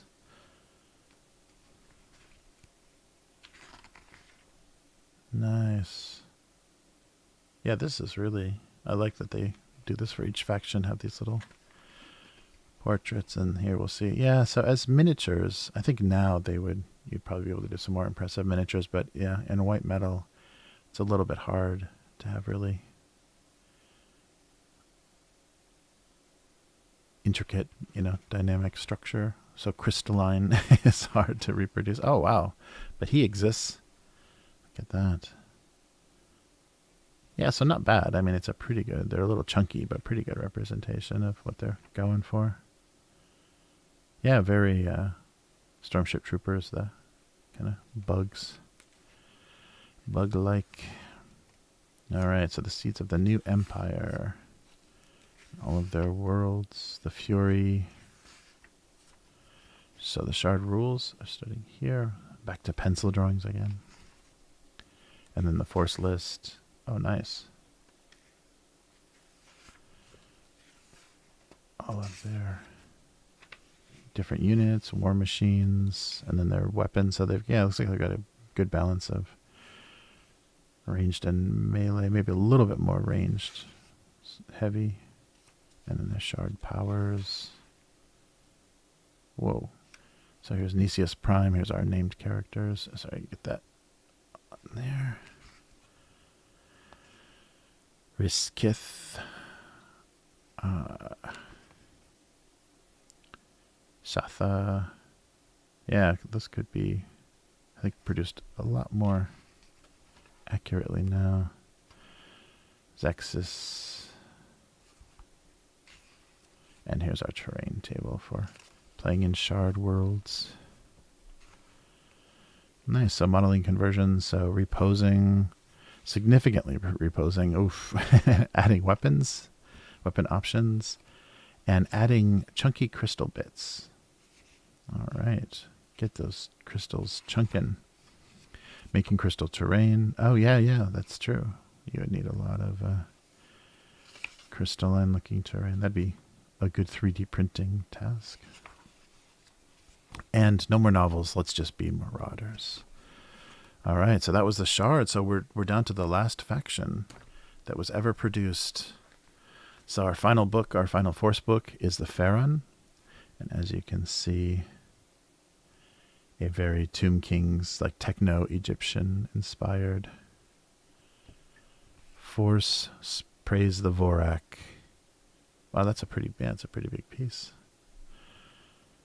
The ancient undead Faron race dominates the Maelstrom from its homeland, deep in the inner ring. Armed with the untold secrets of the Maelstrom, ultra-advanced weaponry, and dark magic, the Faron legions wage war on the living and feed on their fallen enemies to sustain their long-dead bodies. The Faron Forcebook provides background on the mysterious origins of the cursed and demented Faron races, and presents new Faron units such as slaves, fists of Anubis, slayers, nobles, harvesters, and soul reavers. This book contains Faron terrain table, the new campaign rules, force traits, 5 personalities that will terrorize your foes. So very similar structure. It's nice that they kept everything very. I guess in this initial release, everything was very much the same. There's really great art. That was a big reason, of attraction to this this setting. Do some good art, and it gets eyeballs. Says we're doing a little better. The paper's a little whiter, less newsprint color. All right, the Faron, that which is dead yet still lives. Yeah, there's some good stuff. A little fiction for you. An anatomy lesson, which is some more fiction. Yeah. That looks brutal. There's a lot of fiction in here. I guess I want to give you a lot of background. And even more fiction, past transgressions. Wow. People were very inspired to do some writing. And maybe these guys weren't included in the novels, so they wanted to give you some background. The Age of Waking. So the buried past, the Age of Waking, Age of Turning, the face of Cartnetier. Day of Reckoning, Day of Transition, what is yet to come. In death we become something more. A little bit more narrative there. Wow, looks like a lot of narrative, yeah. Day 6, Day 7, so we're waking up. Servants of Vorak, the Faron Infantry Organization, and the Slave Ranks. That's right, the new units. Those look a lot like something we've seen before. There's a nice color Faron. So here's our section. Whoa, there we go. So here's our different undead characters or living dead. It's kind of Egypt, techno Egypt inspired. Yeah, very much. Now we're looking at the miniatures. Nice.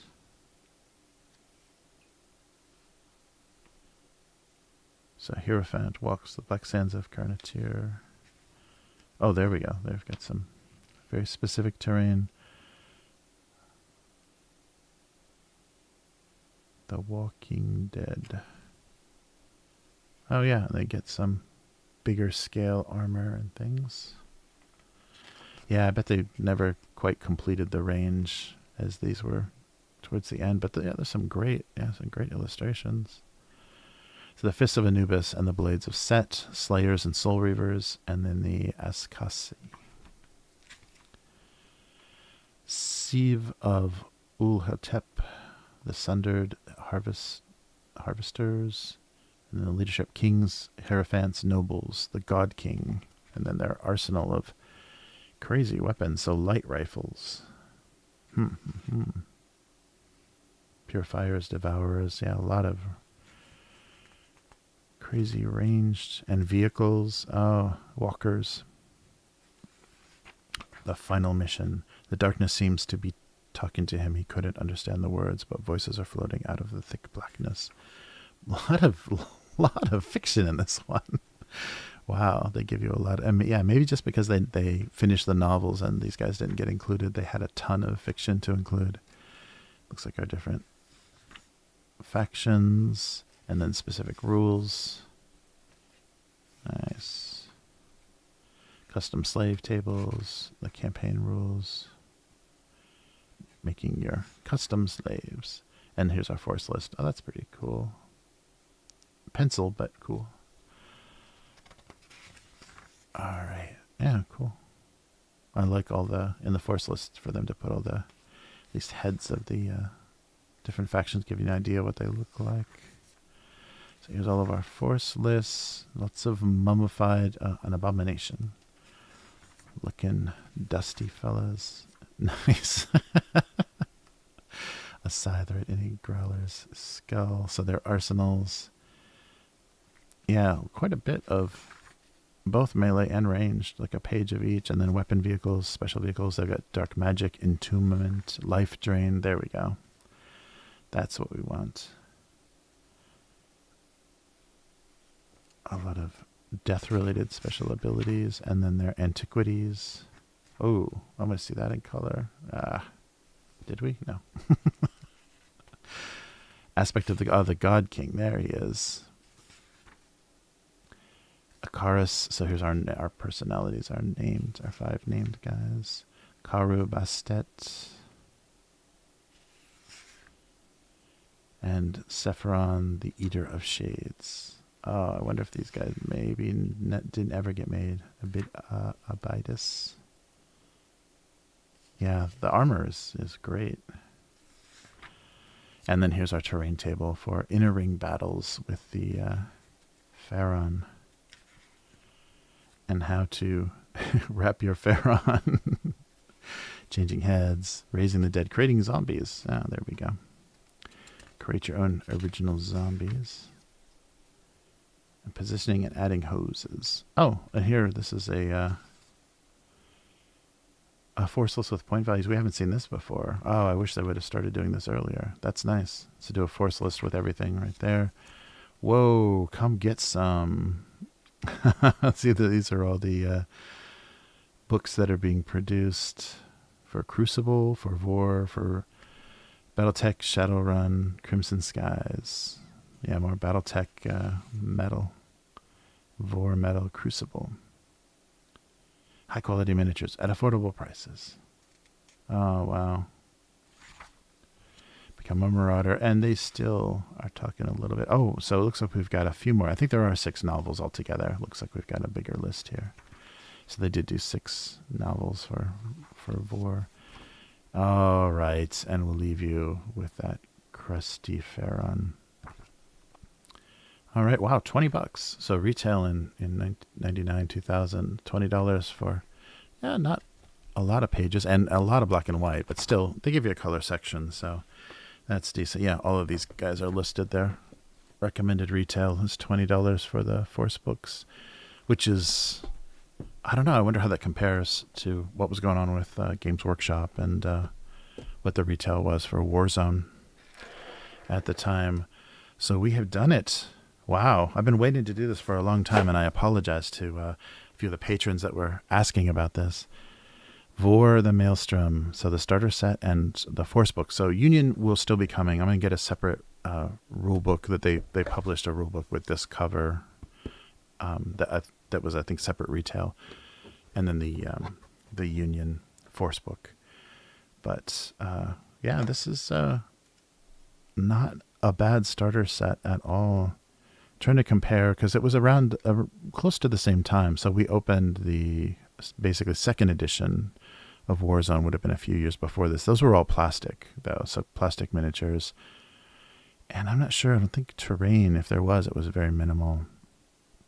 But they give you a lot more miniatures, but they were plastic, so, and nothing, nothing of this scale. So yeah, very interesting. So that is everything that was produced minus the Union Forcebook for VOR the Maelstrom. And it's a great setting. It's a great idea for a setting. Like Matt said, kind of suggests Rifts as a war game, because you can bring anything into it. So your favorite miniatures can become a custom faction, and in that core book, they give you rules for producing a custom faction and how to do stat lines and what to consider, what kind of units you'll need. But yeah, this was really fun and great. Ral Partha medal. It was good to see that. And surprisingly, this thing, even though it was kind of barely sealed all of this time, everything was in pretty decent shape. There was no mildew or anything funky going on with the miniatures, no weird corrosions or anything. So it looks like something else to paint for the old school feel. So yeah, if you had any experience with the game, or were nostalgic for it, or were contributing to the I think 2010 Kickstarter to bring it back, maybe it's later than that, let me know what that was like, and kind of what your feelings were about the game, what faction you played, what force you played, and what were your favorite miniatures. I've seen a few YouTube videos of people that have some gorgeous painted, large size growlers and everything. They're really huge stuff. So there were definitely players out there. So this is a not forgotten, but this is a long ago a gem from the past that maybe some people have forgotten about, and definitely it needs to be kind of recognized for its place in history, and also the history of FASA. They produce some really great properties for that time, and hopefully we can do a deep dive in the future to kind of what happened to that and why things went so badly, and where all of the properties that they developed exist now. I think a few of them kind of tumbled through a few license owners, and and maybe if we're lucky, we can talk to some of the people involved in this original incarnation. That would be really fun. I'll reach out and see who I can find.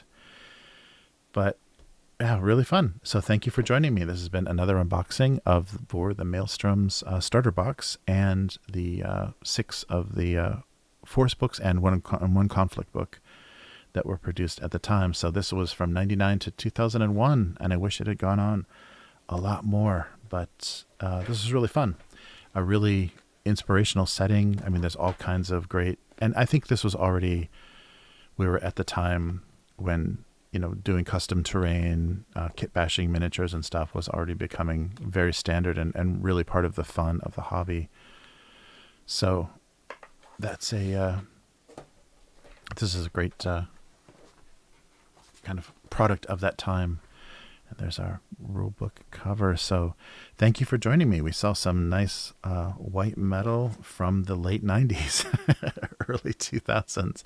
And we'll be back again with more unboxings and some more coverage of maybe games that you've forgotten about or games that you remember that you loved, and see what they're looking like now. That's great. Yes. How's it going, Quark? Some Paul Bonner art. That was my initial attraction. We'll give you one more shot. I guess we're going to give you a shot anyhow of the box cover with that big chase on the front. Yeah, this has been my desktop wallpaper forever on my computer, so it keeps telling me I should have done this unboxing a long time ago. But let me go to the title, and we'll be back next time. So upturntable.com is our website for everything that we're doing, and you can find lore videos, actual plays, all kinds of stuff. There's some painting, miniature assembly, rules, previews, all kinds of stuff up there. And Upturn Table on social media, and patreon.com/upturntable if you'd like to support what we're doing, see things early, and also get access to stuff that isn't out everywhere else.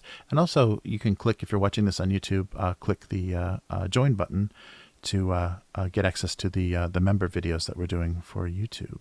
So thanks for joining me, and I will be back next time. Goodbye.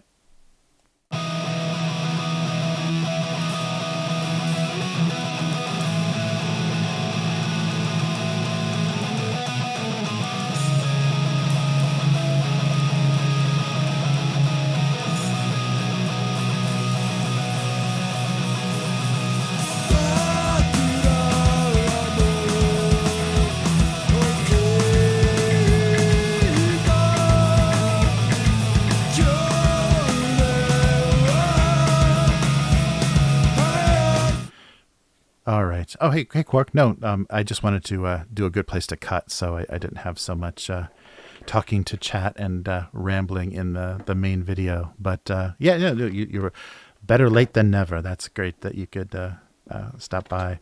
But yeah, there's some great stuff in that set. Here's the little close up of one of our Union guys. Yeah, so everyone's got their face, a little bit of their face exposed, just like the art does. But yeah, these will be fun. The color scheme is fun on the Union, but some of those Neo-Soviet miniatures look really fun too. Some real crusty mutants and some real heavy Soviet era inspired equipment and costumes and stuff. Yeah, and I'm really surprised they give you, and this is definitely inspirational, gives you a nice chunky scale for terrain. And as we saw the examples of their boards and terrain they built for their photos, yeah, there's a lot going on there. So do you remember, do you remember VOR, or did you have any experience with it, Quark? I wondered if anybody in the chat had actually played it at the time. It's only 20 years ago, so it's not that long ago. So as a student or something, it wouldn't have been that hard to run across. Oh, and here's our pups for the growlers. Got some nice detail, and they've got raised arms, and they just go into the little slotted bases. So these are all on, it looks like 25 mil bases, like 1 inch bases, and then there's a couple of 40s for the two kind of intermediate, and then the big bull, or the 3 intermediate. That's right, we got 3 pairs. Yeah, so they got massive arms. All the growlers are like all arms and teeth and horns in some cases. But yeah, that's good. That's quite a bit of metal in a starter box. I wonder what the retail was. There wasn't anything on the box itself. There was. There we go.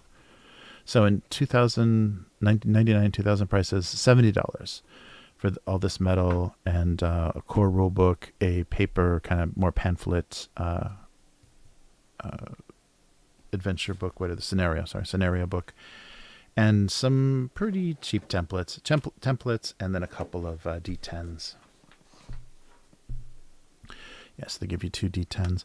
So yeah, at the time, that's a bit of money, but it's a lot. It's a lot of stuff, and you can actually play the game from that. That's a rare thing. I think that would be a fun challenge, is to go through a lot of the starter boxes that were released and actually just try to play the game, trying to forget any of your knowledge of those game systems. Just play with what they gave you and the miniatures they gave you, and see what kind of game experience that would be, how balanced it would be. Because I think for a lot of, like with the X-Wing miniature starter box and a lot of the older like Warhammer Fantasy and 40K, the starter boxes were not a great experience. They didn't give you very balanced forces. They were just, they're showing off miniatures and things and not really giving you a good out-of-the-box experience. So I wonder, that'd be a fun thing to go through and kind of rate, is how well people actually made starter boxes and if they're getting any better. Because it seemed like they've been making those same kind of mistakes. Nice. Yeah, the cover. Yeah, I love this. And I wondered, because I came across this when I was looking for things for the Mutant Chronicles lore video, and I was looking for art assets. I came across some of the work that was produced for VOR, and there's another game that I haven't. It may be Shadowrun, because it's kind of fantasy races, but it looks very high tech, the environment. But I haven't figured out what game that came from yet. But a lot of this stuff that I saw, these different factions fighting on planets, and it was mostly Growler work that Paul Bonner did. But I loved this, and that led me to the game itself. And I was happy to find a starter set still in plastic, still wrapped up. I know people luck into things like this at flea markets and stuff, but no such chance here. It would definitely have to be imported to get over here. But really fun stuff. So I'm curious if with these 10 Union soldiers and then the Growler, the composition of the Growler forces, how fun this would actually be to play. And they do in the book, the scenario book, they do run you through and they give you, where to deploy and how much terrain and things. So I think it would be fun to assess the experience of the game based on that, because I don't know much about the rules other than it's D10. So it would be fun to play that from scratch and see how well they actually did. And I definitely think if I can get if Matt and I can team up and do a FASA kind of company profile, do a little bit of history on them, because so much stuff came out of there, and there's a lot of, maybe like a lot of the companies, kind of shady ends. The end of their business life was a little mysterious. Sorry, a little water there. But I'm glad. Good to see people stopping by. And Unknown Girl, thanks so much for hanging in there with me. I'm glad you saw the notification. It's always fun to have you in the chat. Yeah, they could have gone a little bit nicer with the templates, but completely clear is pretty cool, actually. Done on this plastic sheeting, you're very easily going to see everything underneath a little bit better than the semi-transparent, kind of semi-opaque stuff you see as well. I love all this old school pack-in stuff. Oh, it expired May 31st, 2000. These models won't be available before summer 2000. That's funny. So, number of Growlers, $20 and $5 shipping. Yeah, things have changed so much with how you can communicate and interact with fans now. I think with Facebook groups and Discord servers and stuff, it's completely different. You don't have this weird sending postcards away to companies, way to interact with them. You can get the creators right into a chat. And here's I was surprised surprised at the cheapness of this book. The paper quality is pretty low, and this has a paper cover, so it was shockingly inexpensive feeling. And there's our force sheet on the back. Oh, so they do have a campaign. Oh, nice. So a generic campaign and a generic force sheet, and that this is reproduced again in the actual conflict book, specific to the campaign. That campaign, I'm sure. Nice. Yeah, I think they only got the 6 factions. That was all they did, and not probably as many miniatures as they wanted. That's still it's quite a bit, and they did like multiple sculpts of a lot of the units. Like looks like 3. Yeah, pretty commonly 3 variations on a unit to give you some variety. This scares the hell out of me. This miniature in white metal. Look at all that bending around. Crazy. I guess the brittle material would be even worse. Oh, that's crazy. Well, that was really fun. I'm glad I finally got a chance to do that, and good to see everyone. So, taking into account inflation, it would cost about 150 today. Yeah, that's right in there. Yeah, wow, that makes sense. Yeah, so things haven't gotten that much more expensive when you consider, what the what your money is worth now. It just seems so. When you're thinking in today's dollars and you see $70 set, that's pretty reasonable. But yeah, this would definitely be a over $100 set nowadays, except there would be no metal. All right. Wow. Well, very good. Yeah, I was surprised how heavy this really industrial heavy plastic. But I guess though, if they cast all these, maybe the factory sealed them all up nice, and that kept them from getting brittle or discolored. Like the plastic's in perfect shape. It's not like yellowing or anything. Yeah, the inside the blood berets that we unboxed, there was a little bit of mildew, and the foam was already starting to kind of decay a little bit. It was getting a little funky, so I'm not sure where those were stored, but it was no place very nice. Yeah, that's nice chunky terrain. So 5 of those. Very cool. All right. Well, thanks everybody for joining me, and it was good to see you guys. We'll be doing some more content soon. Like I mentioned to Matt, I've got BattleTech, got not the beginner box, the next box, the kind of core set, and the one of the faction boxes. But those seem to be kind of a mess. It doesn't seem to be very clear about what you need to play the game, and you need kind of heavy support from the community to figure out. But we might try that in towards the end of the month. Nick is available, so we may do try some BattleTech and see what the rules are like and how it runs. Just with those 2 sets, so I'm curious if how playable it is. There's a lot of quick start rules, and I guess there's a variation on the default BattleTech rules, like a rules light kind of fast play version. So I don't know what we'll try, but we'll keep you updated, and maybe I'll even get a little bit. I got a few weeks, so maybe I'll get some mechs painted before then. I don't know, but yeah, we'll give it a shot. So yeah, thanks again for hanging around. And so this will be in the archive if you want to watch the whole process and go through all the factions and everything. But this has been fun. So everybody take care, and see you again soon. Goodbye.